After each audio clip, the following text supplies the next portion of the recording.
lobiko na ngai. Tata Nzambe, ozako seka na ngai. Ozako seka na ngai. Ozako seka na ngai.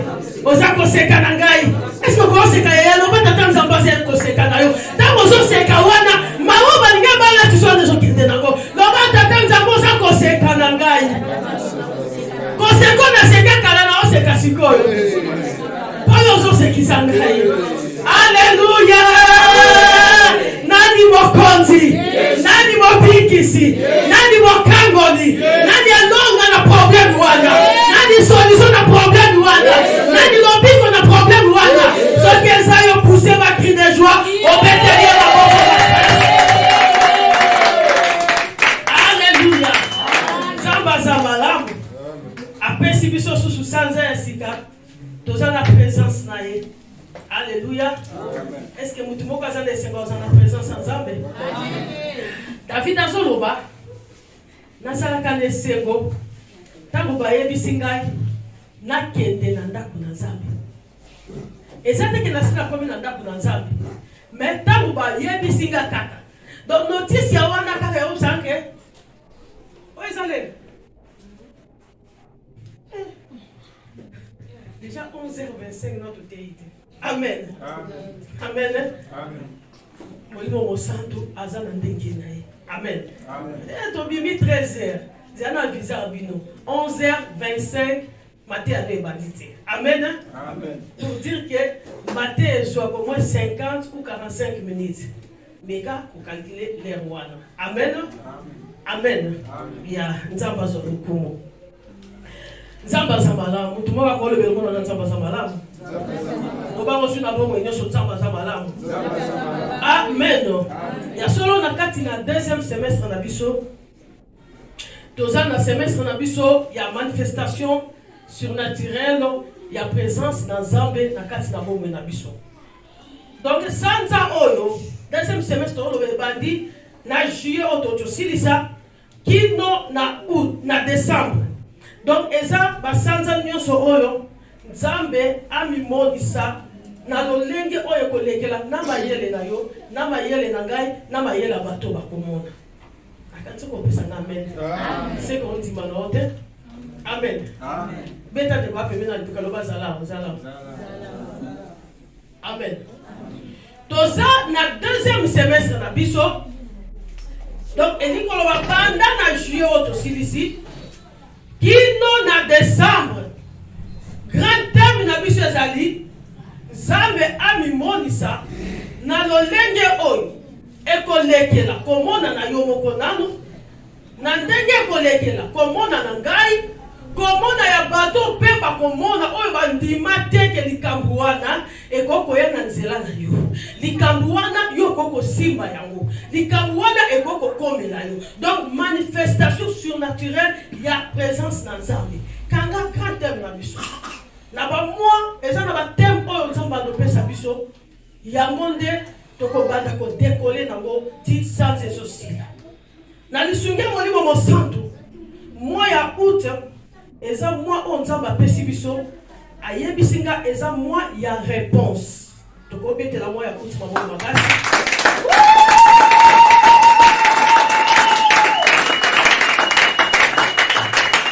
Ezali sanza ya bilani Loba Nzambe.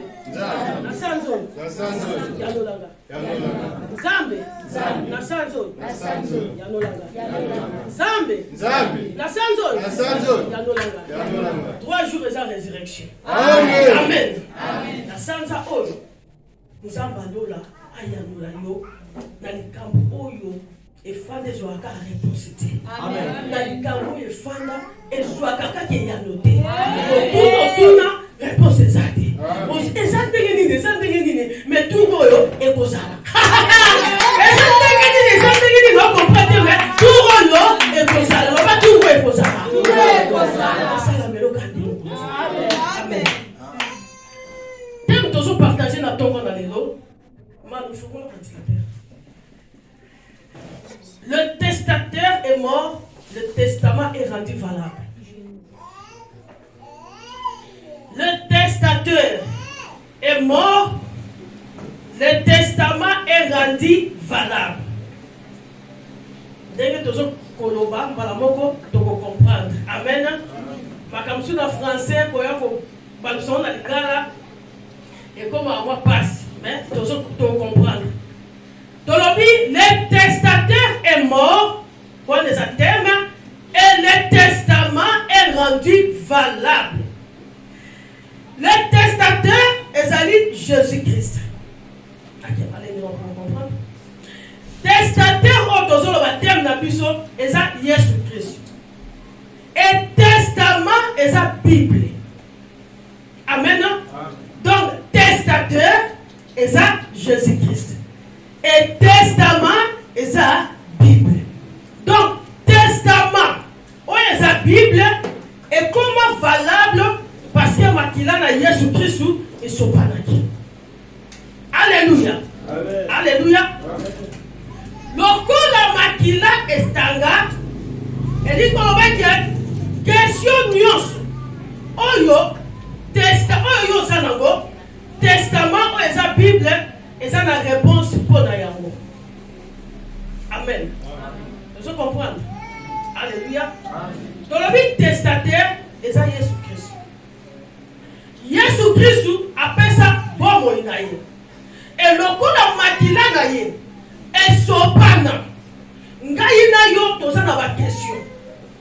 Vina ngai ekosuka ndenge nini? Makambo na zana ngo ekosuka ndenge nini? Bitumba ona zana ngo elonga na kozo ndenge nini? Makambo nyonso bakaso etelemeli nga na kosuka ndenge nini? Yaya wana eza ba question tozotuna. Yango nazoloba na tongo na lelo. Lokola makila na Yesu Christ esopana. Yaya oyo nyonso ngai na yo.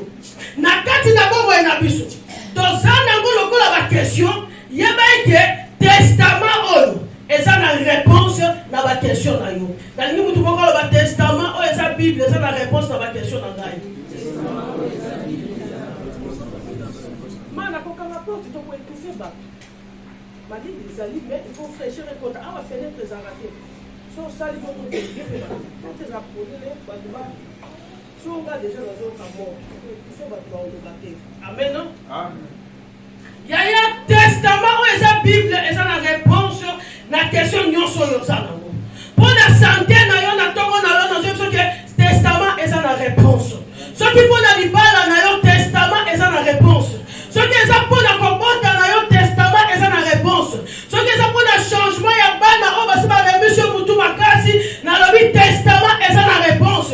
Ce qui eza pour la délivrance ya vie na yo, délivrance ya famille na yo testament eza na réponse. Na lingi mutu mona tongo loba pour la situation na testament eza na réponse. Loba ngoso na bobo pour la situation na testament eza na réponse. Et banda ko déclarer te moi minute muke loba likangwana loba likangoyo testament eza na réponse pour na yo. Déclarer na kombo na Jésus Christ déclarer. Loba likangwana pour na likangwana gayo. Malade na lobi testament eza na réponse pour na yo. Déclarer, il y a deux personnes déclarées wana. Testament eza na réponse nyonso. Testament o eza Yesu Christ article la biso eza na réponse nyonso. Alléluia. Yango nazo déclarer quand on déclarer que testament ya Yesu Christ et pesa yo réponse na ba situation zo l'émission. Na lobi testament o Yesu Christ pesa yo et pesa yo réponse na bitumbu etelemelio wana. Et pesa yo elonga na makambo makasho etelemelio. Alléluia. Alléluia. Et lokomo ki ne koko pesa yo te. Lokola réponse. Et lokomo ki ne koko pesa yo te. Lokola solution. Yaba ke testament eza na makoki ya kopesa yo solution. Na yebi te na koti na bitumba na tongo na lelo. Na yebi te likamni no koti na tongo na lelo. Na yebi te kolela nini ozolela. Na yebi te lolenge nini ozogangela. Mais na tongo na lelo une seule chose est vraie. Nazo ebiso lokolo koti kati na sika oyo. Lokola testataire akufa, testament eza valable. Peu importe problème ezolelisa yo. Peu importe bitumba oyo koti na go yaya ba ete solution ezali. Amen ndezo concrète réalité. Na la bi solution ezali. Na la bi solution ezali. Na la bi solution ezali.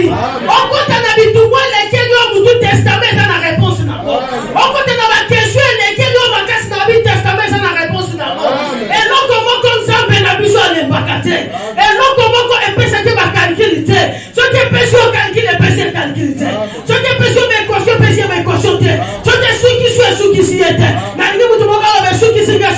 nzambe te. Esilisi nga mayele esilisi nzambe te. Elelisi nga mayele elelisi nzambe te. Loba testament oza na solution na ngai. Testament oza na réponse na ngai. Testament oza na kimia na ngai. Batangeli biso maloba na nzambe Ephésiens chapitre 2 verset 12 kino na 13e.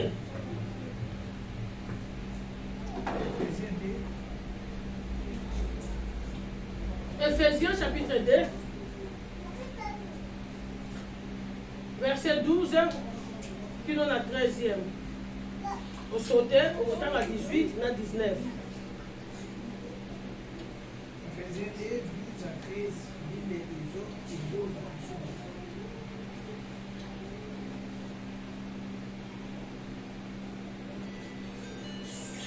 Souvenez-vous que vous étiez en ce temps-là sans Christ, privés du droit de citer en Israël. Ce qu'on a un téléphone, on tient en mode avion. On a un téléphone de sonner, on a la présence sans âme. On aurait les âmes, on respecter la présence sans âme. On tient en mode avion, si on a les langues, on a la Bible. Si on a la Bible, on a la ah ouais, c'est ni à côté d'un message, ni à côté d'un voice, ni à checker dans la Facebook. On a la présence en Zambé, banga Zambé. J'ai remarqué que tout le monde, tant que vous Zambé, il y a na Facebook, il y a un banga Zambé, on a la présence en mouton, on a honneur, respect. Et l'autre on est sur les appels, et l'autre on est sur un attente. Il a dit que le téléphone est là, que soit tient en mode d'avion. L'Obama, Souvenez-vous que vous étiez à ce temps-là sans Christ, privés du droit de citer en Israël, étrangers aux alliances de la promesse, sans espérance et sans Dieu dans le monde. Maintenant, en Jésus-Christ, vous qui êtes jadis éloignés, vous avez été rapprochés par le sang du Christ. Verset 18 à 19. Car par lui, nous avons les uns et les autres accès auprès du Père dans un même esprit. Ainsi donc, vous n'êtes plus des étrangers ni des gens du dehors, mais vous êtes concitoyens des saints, gens de la maison de Dieu. Amen.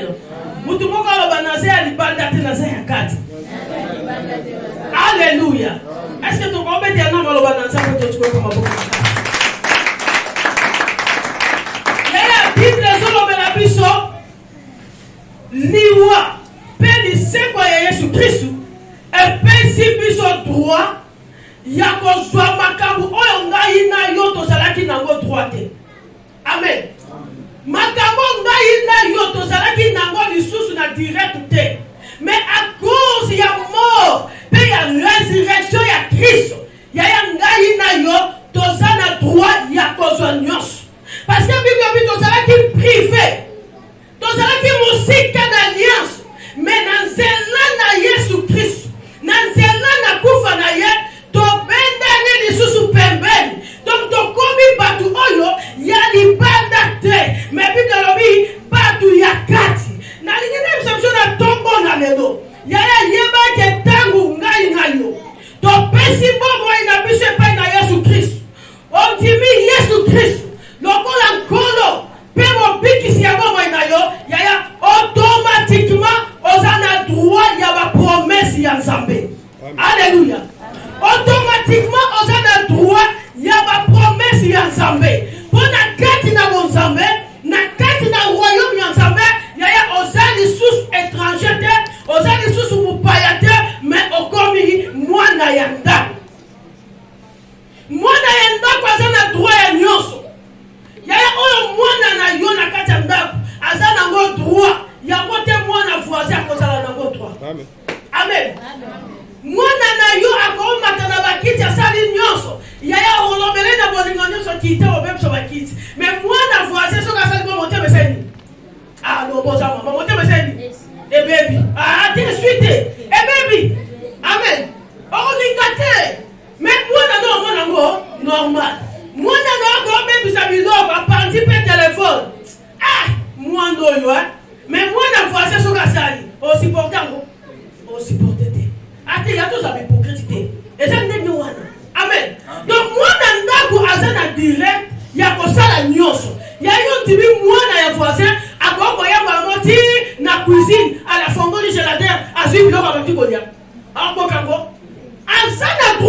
te.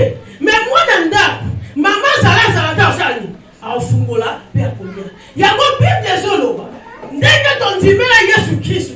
Ya kufa na Yesu Kristo. Esala ngai na yo. Toza su bato libanda te, mais toza la bana ya kati ya ndako ya Nzambe. Ya epai na Nzambe nyonso zali. Sikoba bitoza na droit ya nyonso. Aya. Na kati na testament. Oyo eza Bible. Oyo Yesu Kristo akokisela nyonso. Ya nyonso za na ngoposa. Eza na kati de sikoyo. Question nyonso na se na moni oyo. Réponse eza. Question nyonso komi tu na wana putu moyo. Ya réponse eza. Bible ezoloba nini? Na Galates chapitre 3, Bible lobi boy. Et si vous êtes à Christ, vous êtes donc la postérité d'Abraham, héritier selon la promesse. Ceux qui vous ont na Yesu Christ, bozali ba kitani Abraham et moza ko hérité nyonso oyo ya Yesu na nzela ya Abraham. Ya ngai na yo toza bénéficiaire ya ba promesse ya Nzambe. Oyo nyonso Nzambe alake na Abraham ke okozala munene na kozala kombono munene bakitendo bakopangolama ya toza ba héritier nango na nzela ya promesse. Alléluia. Sikona lingina tuna libota na Nzambe. Kanga teme na biso bien. Teme na biso ezali le testataire est mort et le testament est rendu valable. Amen. Amen. Amen. Quand est-ce que héritier a droit à héritage? Amen. Héritier a droit à héritage dans mon nini? Amen. Ce qui papa a confié. Amen. Donc, après l'iwa, il y a papa. Donc, après l'iwa, il y a testataire. N'est héritier comme Nanini, na possession, il y a bino. Papa, t'es vivant. Attends que tu as sali testament dans les nyos. Que moi, dois soit boy. Moi, dois soit boy. Mais tant qu'il y a vivant, il y a un moutou mon côté, à ça, la droit qu'on soit boy. C'est ça, boy. Mais tant que papa so koufa, ndembala moko, moutou nyoso, a so récupéré aïe. Papa, l'on va qui nous parle de ça yangai. Papa, l'on va qui voiture de ça yangai. Machine de ça yangai. Donc, après la mort de testataire, n'est pas héritier, parce que soit droit ya nini, il y a bien ya papa. Alléluia. Donc, koufa na Yesu Christ. Et ça dit que, ngai na yo, tozwa biloko nyonso ya malamu na possession na biso. Parce que Yesu Christ was un testataire. A testé comme il a na liwa. A kufi. Lokola kufa. Ya na nzela na liwa na ye. Ne Bible zoloba, tozala ki privé na droit. Tozala ki bénéficiaire à te loko moko te. Mais à cause de sa mort, ndenga ina yo, tosusu nzela wana osala nini? Ya kozwa ba bien wana. Yaya lokola Christ asa kufa. Yaya asa testataire na biso. Yaya testament oya tika lokola Bible. Ngai na yo toza na droit ya possession ya biloko nyonso ya Nzambe. Parce que Bible zoloba, mokili na nyonso kangami na ngweza ya Nzambe. Soki yo oza mwana, soki yo oza héritier, yaya oza na droit ya biloko ya Nzambe. Loba naza na droit ya korene na se na moyo. Loba naza na droit ya kozala bien na se na moyo oyo. Yango nazo déclarer du colombo wangayo. Yaya lokola héritier ya Jésus-Christ. Héritier ya Nzambe.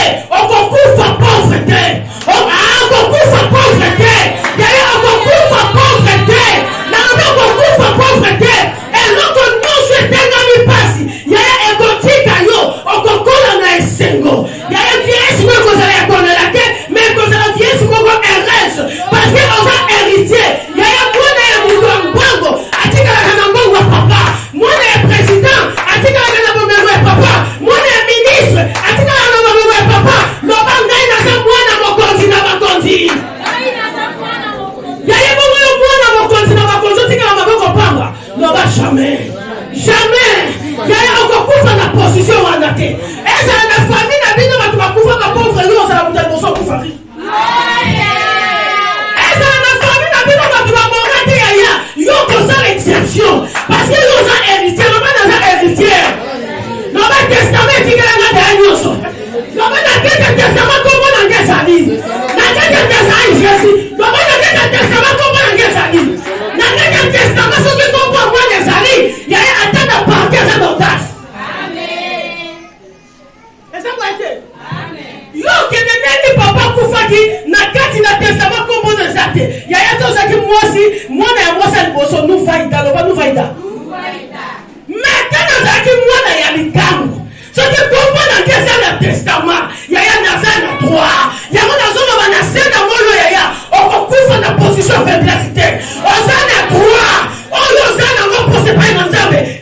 réponse ezali. Na kati ya testament réponse ezali. Na kati ya testament réponse ezali. Na kati ya testament bakomela yo okozwa mopango. Na kati ya Yesu na kati na parce que testament c'est connu.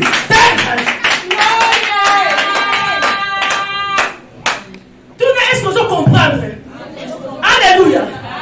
Il y a un testament parce que vous avez commis un ngai. Ndenge na kufa na basi salakate. Amen. Na kati testament ba lo ngoni ndo saboy. Lupango wana yo po zwango. Otika lo kufa locataire te yo po zwango. Ato mona ya go pasi to ko zwango. Parce que bingo lo binini. To ko zwa bido ko pe to sombi na biso na bongo te. To ko fona na banda ko to mona ni pasi te. Ya testament c'est personne non.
Aussi longtemps que l'héritier est enfant, je dis qu'il ne diffère en rien d'un esclave, quoi qu'il soit le maître de tout.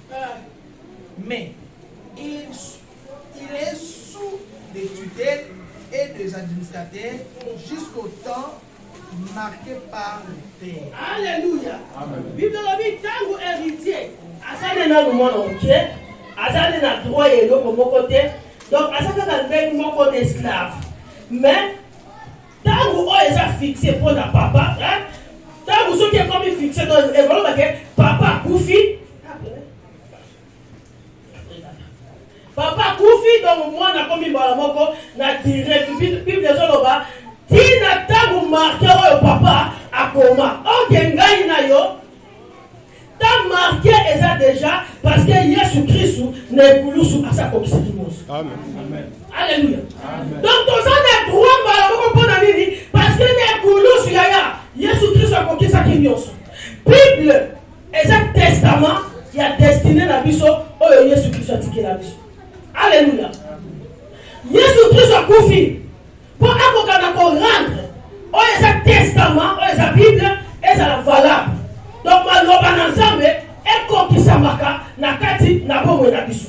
Et l'autre, c'est que la Bible, et eza simple livre te to revue oto yebite mais oto mona kate mais Bible eza livre oyo ezopesa vie na kati na ngo donc tango yoso tanga maloba na Nzambe eza lokola oza ko nourrir homme intérieur na yo homme extérieur na yo donc Bible eza maloba oyo ezopesa ko so que ça na livre mususu bakoko tanga ya na sena moyo oyo eza na livre moko te oyo ekoko remplacer Bible Bible ndenge eza wana eza maloba na Nzambe eza Nzambe ye moko donc au fur et à mesure ozotanga yango donc bomo na Yesu Kristo ndesa nini ezofanda kati na yo yango c'est que le mec testament eza valable parce que Yesu Christ asi akokisa nyonso lokola makila na ye esi esopana yaya yabaike oyo nyonso Nzambe akoma mpona yo ekosuka na kokokisa. Alléluia.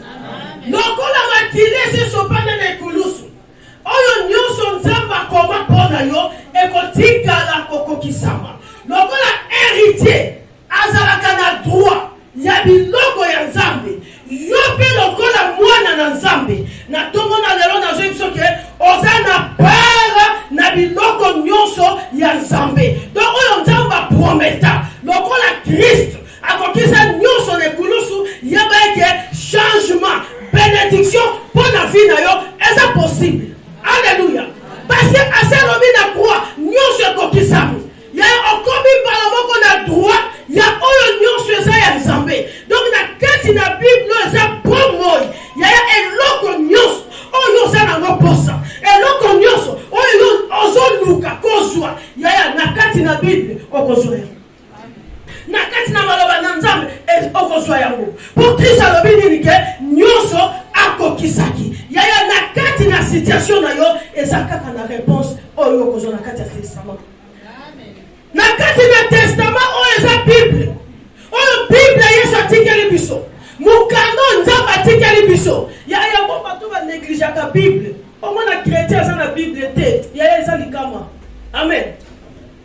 Est-ce que nani soda koza ba arme soda koza ba munduki amen te nazo tuna soda koza ba munduki soda koza ba munduki te mais biso ba chrétien ya poto to zaka na Bible te téléphone akoko ba charle makambo ebele mais Bible te yaya na tongo na lelo yeba ke Bible eza livre o eza na bomo plus ozotanga yango plus okozwa ba solution na kati na makambo na yo lokola eza testament o eza déjà valable lokola eza mukanda o eza déjà scellé na makila na Yesu Kristo yekoko yaya situation nyonso oyo za nango yabeke réponse eza na kati na sika oyo ba réponse oyo Nzambe alona aza na makoki ya kopesa yo na oyo basi ba limita yo na oyo basi ba lobaki impossible mpona yo na oyo basi ba lobaki kosimba te yaya na kati na Bible yabeke ba réponse ezali na lingi mutu moko na kati ya Bible ba réponse ezali.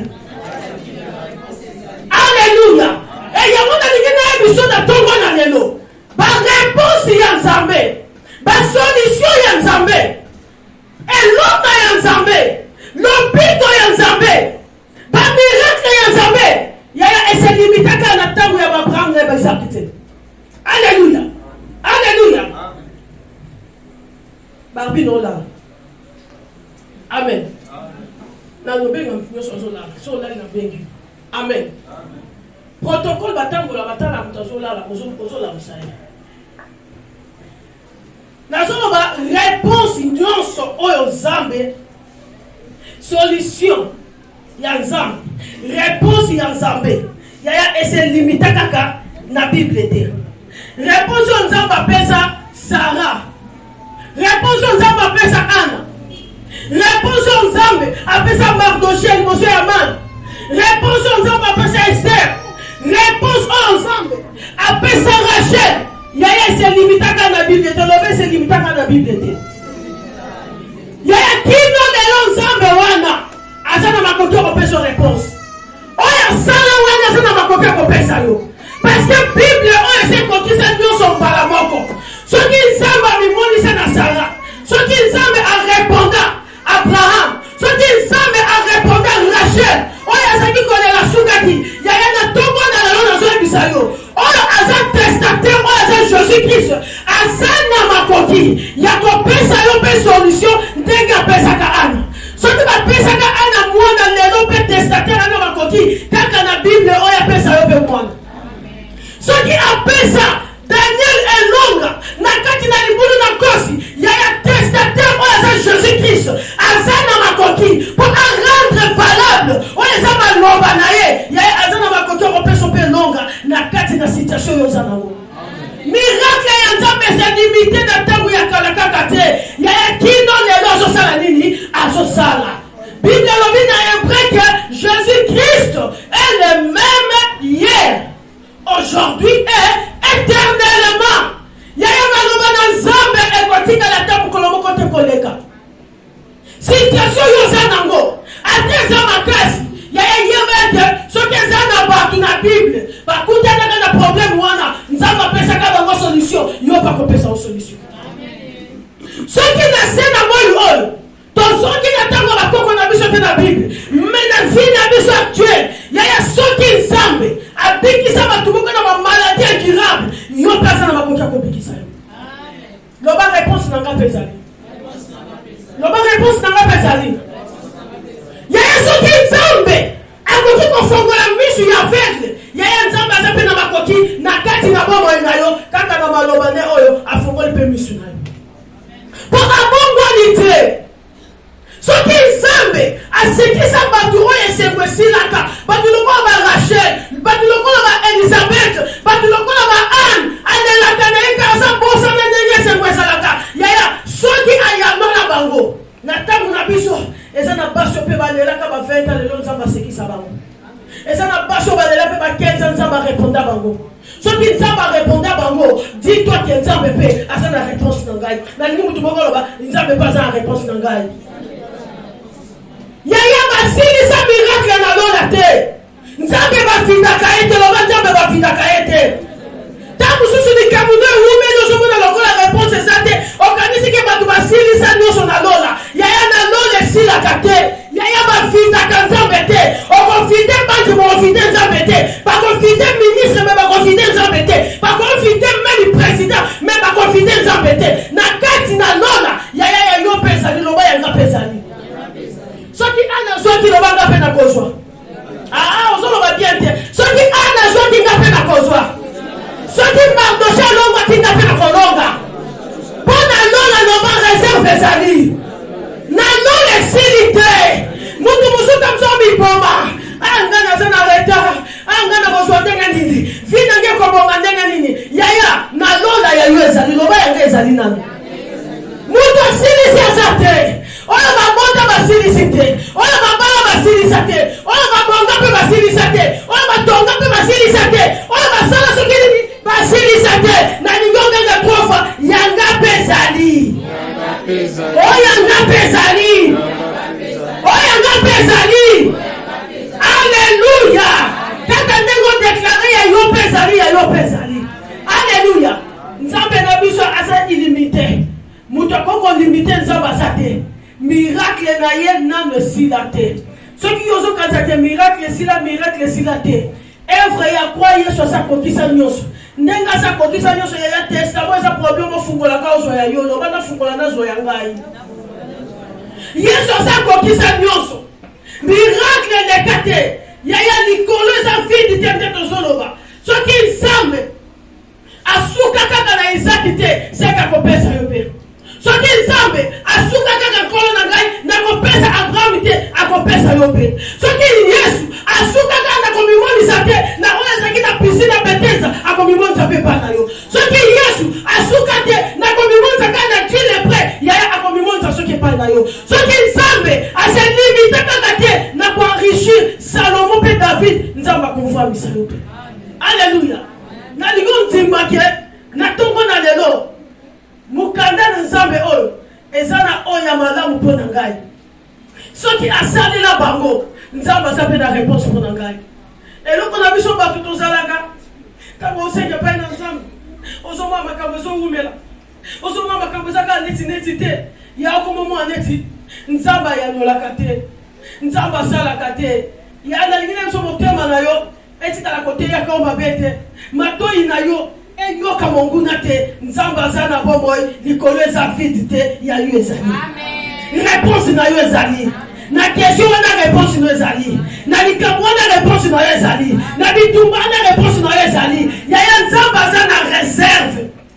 nzamba silisaka te nzamba za na réserve soki bato basala babali na bango problème eza te mais ya yo ezali alléluia nalingi totanga maloba na nzambe na sepela ye nango. Est-ce que bakotangela biso Psaume 31 20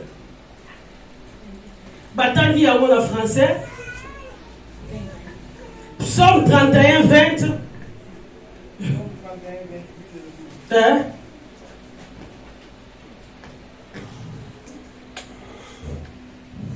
Tu les protèges sous l'abri de ta face contre ceux qui les persécutent. Tu les protèges dans la tente contre les langues qui les attaquent. Psaume 31 20. Oh, combien est grande ta bonté. Que tu tiens en réserve pour ceux qui te craignent. Que tu témoignes à ceux qui cherchent en toi leur refuge. Dans la vie de tes fils et du monde. Amen. C'est un attendant dans l'ingala. La Bible le dit, yoka l'ingala bien. Quand on a besoin de malam.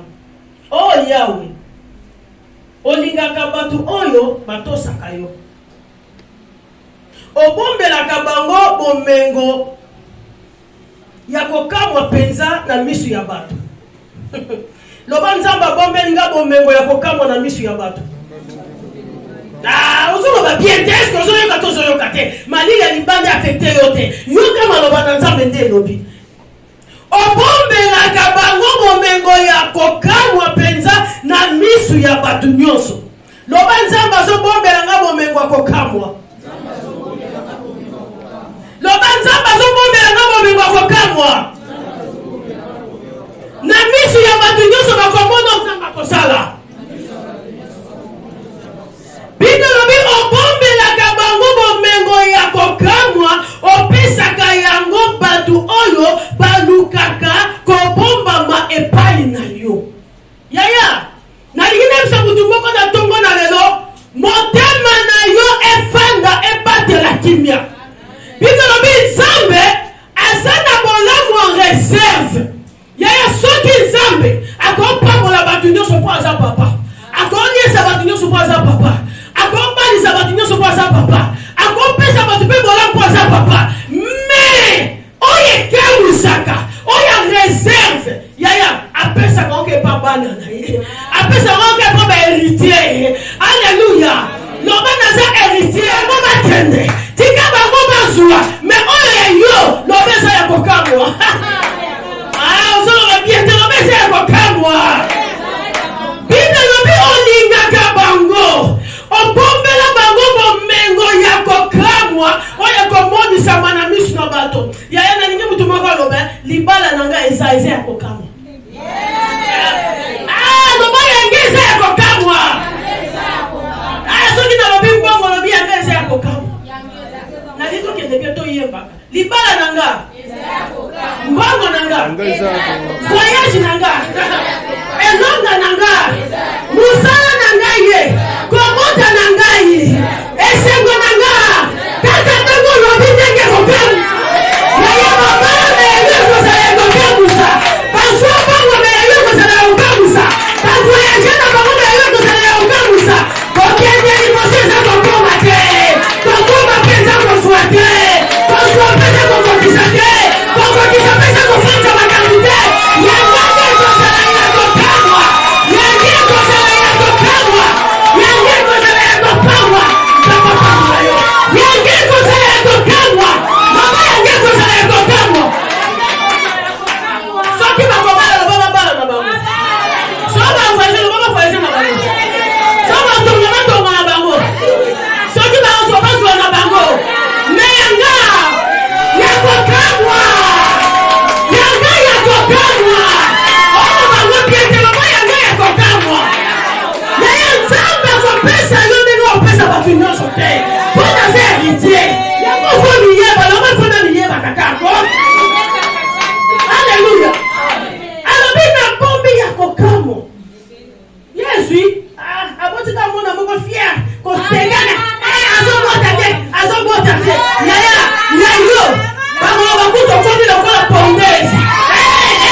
héritier. Nzamba ko répondre yo, ya ko pamwa.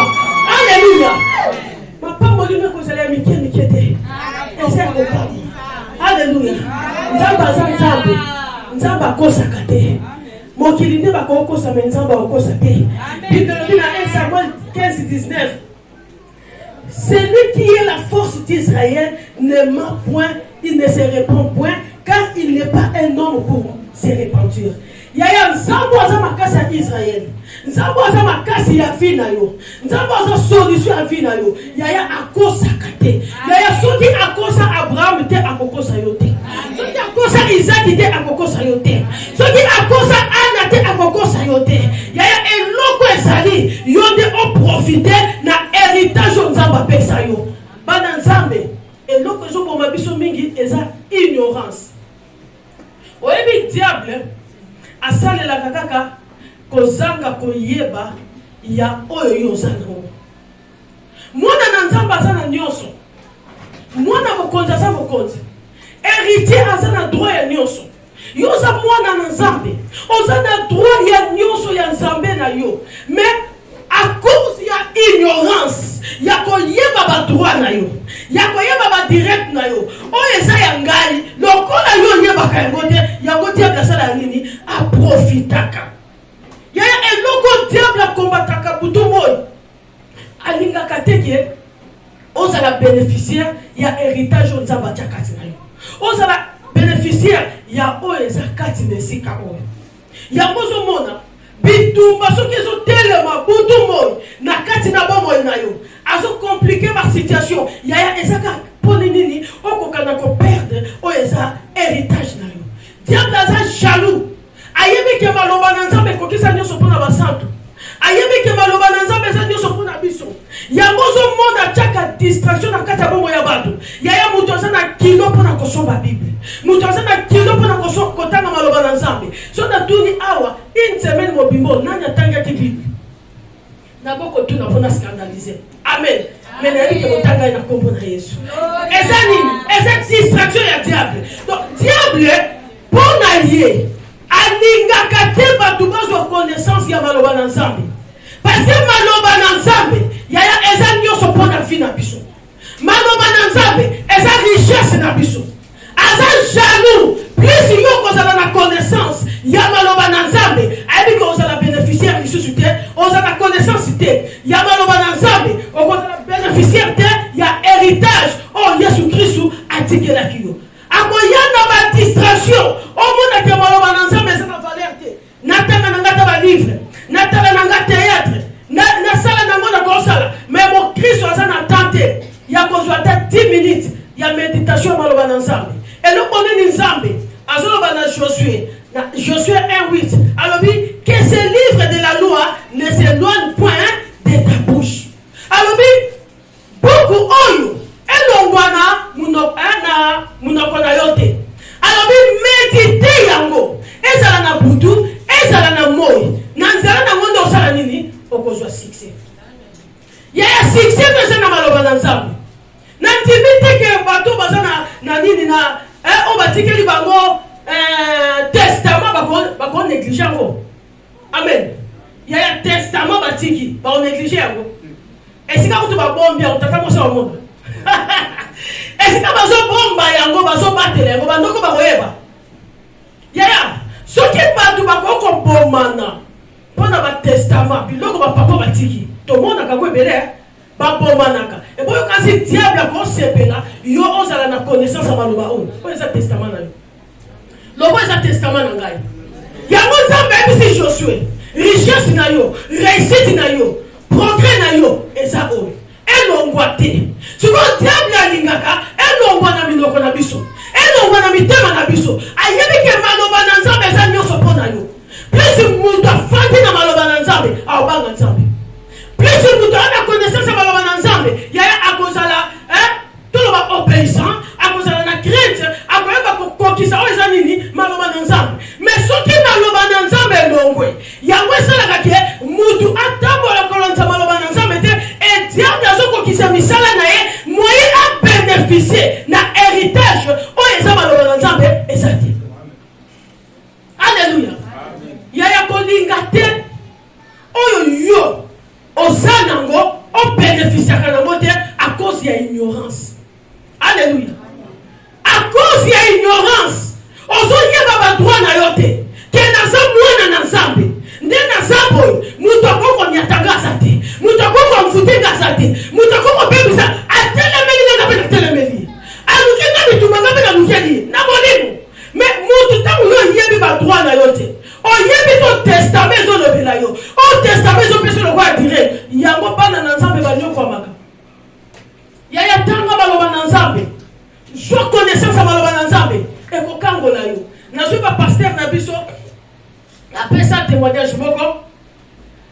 Azoloba batu moko bazali ko voyager na nini na bateau. Si on a bateau, ceux qui vont voyager, ceux qui sont mis billets, na kata billet wana, ozana droit, ya kolia na tongo, ya kolia na midi, ya kolia na poko. Bateau ngo zako voyager pendant 3 jours. Alobi, premier jour là bateau bakoti, na tongo wana bateau oke na ba restaurant, baso ke de kolia. Papa moko azaki neka wana afandi. Batu bake kolia na mo ya fanda aneka. Batu bake kolia na poko ya fanda aneka. 3e jour, muta kwa suko tele matin. Baye batu ni oh. Bako yo ko ibo ndenge ni. Oh, nde na yaki na voyage, na zena ngane eloko kolia te. Do mi koloni suno fanda babi. Ah! Biso to komi yo fanda anonza. E bako biyo yo sana ngo wana. Ezo peso 3 ya kolia tongo midi poko. Papa lela. Akufa nzala ya pamba ya konsanga ko yeba droit na yo okokufa monguna ko piripe okaka boye ok ozana droit ya testament sa valable maloba na nzambe za nyonso mpo na yo soki diable azobundisa butu moyo okangama na nzambe kati na solo te obanga nzambe te ozala mosika na nzambe omeditaka maloba na nzambe te azolinga to bénéficie na bo nzambe atie na nzela na yo papa kufara banda kalobi no moyo sante babio bongo yo sombaki biyo tangaki te otangaki te ke il faut nya tongo midi poko siko bato ya mwezo composta to kita na biso voyage sili ya eza ndenge ya bana nzambe pele ozo nyokwa mapamba me ozo yeba te na kati ya bible oyo ngana ko accrocher nango pe pambo libongo na ngai yaya bible za to yeba nyonso bible zali soit ta révélation moko elangusa mutu na yo nini nzamba solo bapona yo nini nzamba solo bapona yo kolinga te diable arrache héritage na yo kolinga te diable distraire yo kolinga te diable asalaki yo perdre héritage na yo yaya kangama na maloba na nzambe médite yango tongo midi poko eza lokola kiri na yo konana te sokotangi ata passage moko ya bible eza bomoi yango nde kosaleke epesa yo makasi yaya diable aza jaloux alingi te ocomprendre diable aza jaloux azolinga te obénéficie na testament yesu atikela yo yango ozomona bitumba tongo midi pokwa bitumba tongo midi pokwa azoyebaki oza na makambo ebele azoyebaki kati na yo makambo malamu ezali azoyeba kati na yo elongi ezali bomengo ezali makambo nyonso kitoko ezali nzambe asiatiango kati na yo sikopo ebima yango etufaka yango kaka ebima te bitumba yango wana yaya soki na mokili bato bakobomana kaka mpo na héritage ya papa yango wana tia na mutu na yo diable mpe alingaka yo te mpo na héritage oyo yesu atikela yo alleluya ngana mona na ngola kuna papa kufaki papa za osana mai aso bana lera afa koza tana inane dimi afa za kipa mwa amuke yaya famille yango papa bota eba lebele na kanti lisolo ko yelinga yaya papa ngolera kufi basine mikanda mwana liboso po a remplacer siko ba papa ba bota ba lebele siko bango basepela kite ndeko na bango wana a remplacer balingaki ya libumu mususu a remplacer na musala papa tunangelo ni basalaki tu na respect tu na lisusu ayo kate tu nebele mbongo yokani mama basala kini amen tu na basala kini siko na peso sur sola kitoko e simba te amen yaya na butu mwana mobali na lali donc to saki na bango ndako na biso zawa soko leki ata ba 4-5 parcelles quelque part wana bandeko na ye batinda babandi bakota yaya bakata mwa mobali na mutu mwasi na fandi wana na zembi tala munene bakati ye mutu mwasi azomona nde baokoma mobali mutu ekeboye nzoto ekeboye babimi lisolo ya solo ya lokuta te likolo ya nini ya héritage mwasi akoka te na émotion na ntango baoyo babimisa nzoto mobali amoti yaya soki na mokili bakoluka babomana likolo biloko oyo bakozwa mpe tikali ebongo kasi diable akotiko na kimia oza héritier ya Jésus Christ bapromesi ya nzambe eza kati na bomoi na yo bitumbu bazobundisa butu moi mpo yaya oza na testament loba mpo naza na testament lokola mona kombono eza na testament akotikaka yo kimia te soki abundisi na gauche abundisi na droite amoni olongi abandi susu forme mais tombola loboko lobatata nzambe lokola nga naza héritier ata batelemisi bitumba longisa ngai tata nzambe nyonso oyo otikela ngai héritier ngai kati na héritage na yo nazwa yango sambela na kombo na Yesu Kristo sambela loba nzambe nazwa yango na tongo na lelo nazwa yango oyo nakanga nazwa yango naza héritier na yo naza héritier na tongo na lelo babundisa kopamba te mpo bamona ke longo oyo oza nango yo toyebaka te batikela bolamu Yesu atikela bolamu oza na bolamu yango babundisaka yo monaka te bolamu ezali petufaka ngo pamba te na kombo na Yesu Kristo. Pesa nzambe merci pour le message à ton na lelo to sambe.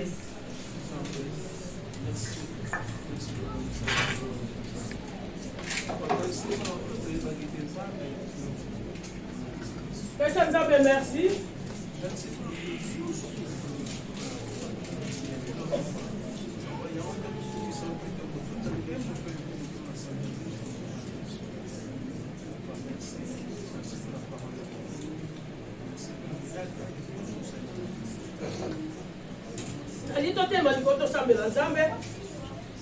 C'est la première dimanche, la biso, il y a moi. Et la première dimanche, il y a moi. Et la dimanche, on doit dédier ça, et si quand ça va faire ce dans ma propre ensemble.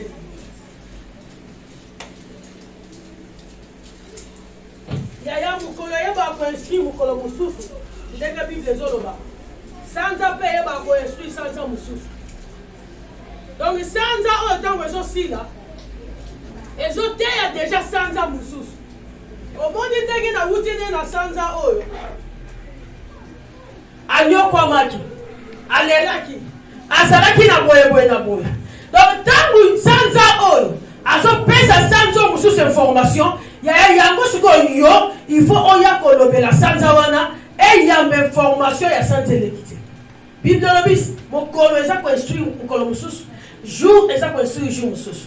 Nzamba zo tuna joba lobe est-ce que bando botama aussi lobela mukolo na yo. Ya soko lobeli mukolo na yo te sana mutu ba lobela yango. Soko lobeli sanza na yo te sana batu ba lobela yango déjà. Mutu muso ko lobanga na na problème ba tuté. Na lemso to la to sa problème ba tuté sa batu ba na problème na yo. Ato evitaka bango balinga kote ba sa problème na yo. Donc on na yebi bango te, il faut na lobela sanza na ngai. Avant bango ba loka yango na lobela sanza na ngai. Amen. Toujours pesa nzambe merci. Pesa nzambe merci. Pour la sanza ya sikape sur. Ya ebele ba duki komona moi oya uti ba moni yango ti. Kaka ba musuta na famille na yo ba kufi. Na kati na mbulo ba bandaki na bango bien mais sanzo yo komi ba komi yango te. kimia maison ebele bazobela ebele bazwi bamort subite oyo bakandaki te nalingi opesa na nzambe merci nzambe namoni mwa ya out oyo nga nakandaki te na gene ya bato mbongo na baplanifieki makambo ebele te mosusu na sanza oyo me bakomi sanza yango te nga namoni yango na bamaladi na bitumba nyonso me namoni yango merci nzambe alola merci mon centre na Israël merci Jésus merci Rabbi merci namoni sanza esika namoni libota ya de la foi namoni bana na ngai namoni mobali na ngai ah papa merci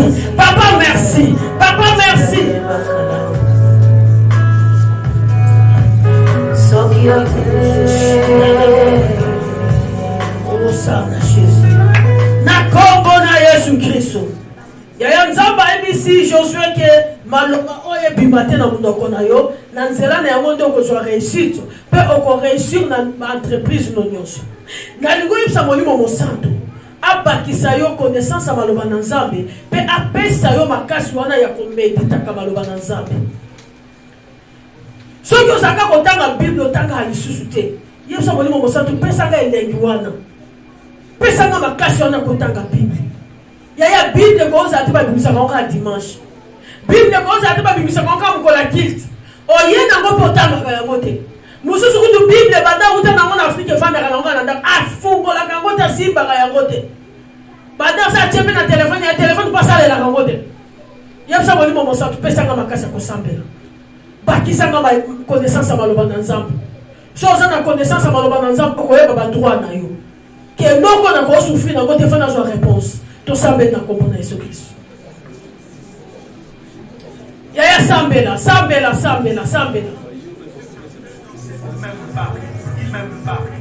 nalingi kutu nyonso telema esika ezwami yo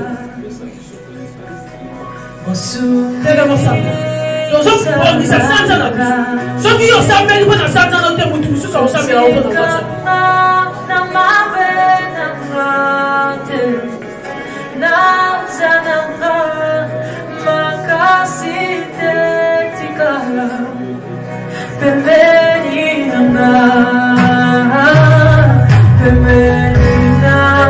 sambela loba nzambe bakisanga boyebi ya maloba na yo bolimo mosantu namonaka boyebu ya kosanga kotanga bible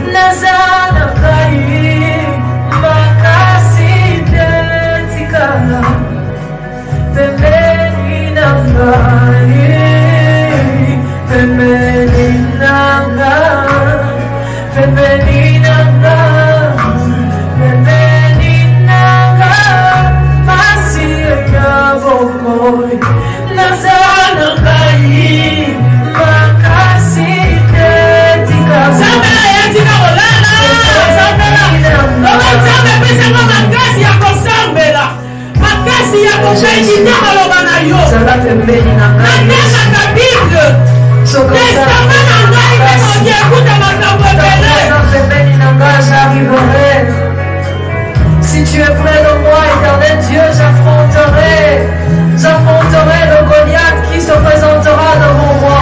Alléluia.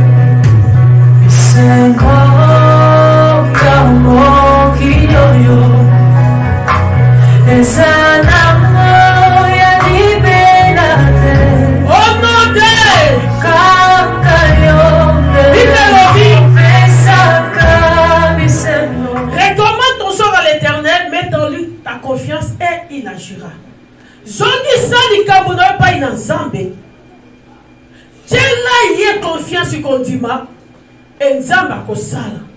Ya yebisa nzambe na mwana biso ya réponse oyo. Na ebite situation no nini ose umeni. Likabuno nini e umeni ozo ka réponse te. Mais yebisa nzambe. Lokolo pesi biso mwa ya out.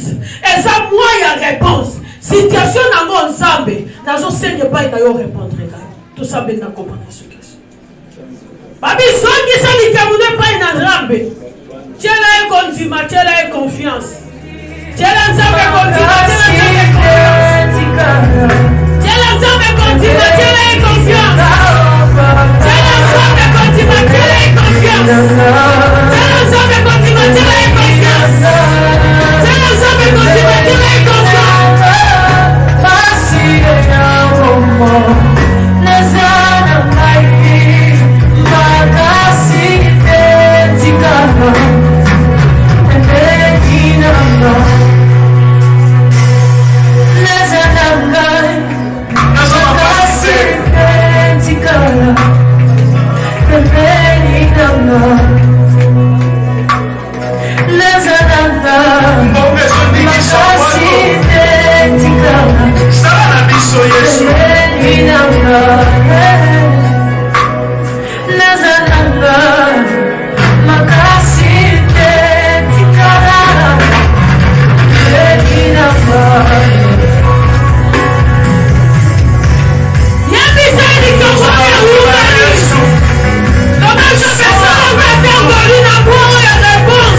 Bible après dédicace il y a temple.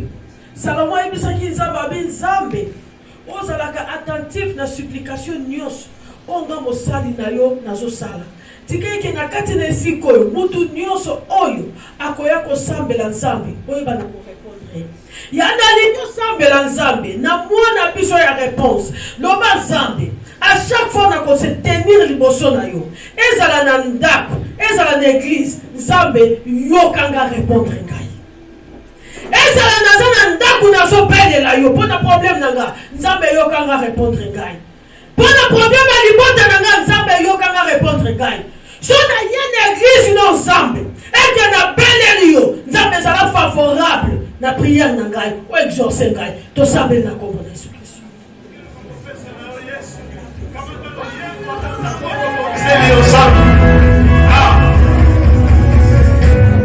Mokili ome oya kita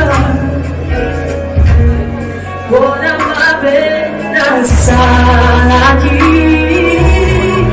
kasi yeso yamba kita olimbisi mabe na kama mokili ome oya kinai bona mabe na salaki bako kasi yeso yamba kita olimbisi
simba mona moi oya réponse. Alléluia. Tu as dit que Nzamba est souverain. Tu as dit que c'est la cadenga ligne. Mais ngolo briska kanyoso.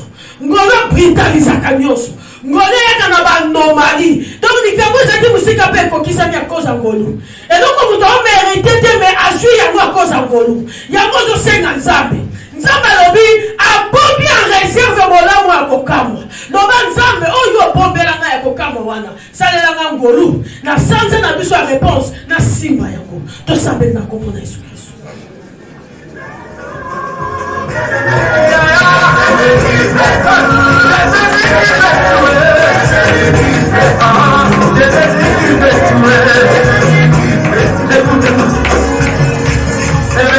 Pendant que nous sommes en train de louer Dieu, Alléluia.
Je vous donnerai une bouche avec aucun de vos ennemis. Donc, à tes ennemis, mon côté. Donc, à ta notre famille va s'engager. Nous allons dire, na kati na bango, à ta mon côté, à côté de là. Oh, yo, koloba. Y'a dans le loba. Malobé, ça, non, Alléluia. Lobela moi na août. On dit qu'il pas dans mois août. On va pas pécher. Déclarer, prophétiser. Tout ça même dans comprendre Jésus. On y a qu'on loba tant de monde à côté de l'ego. À comprendre qu'il y a côté. Pas lobela ma paix voyez de yo sur la parole.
Na niveau l'accent Zambé.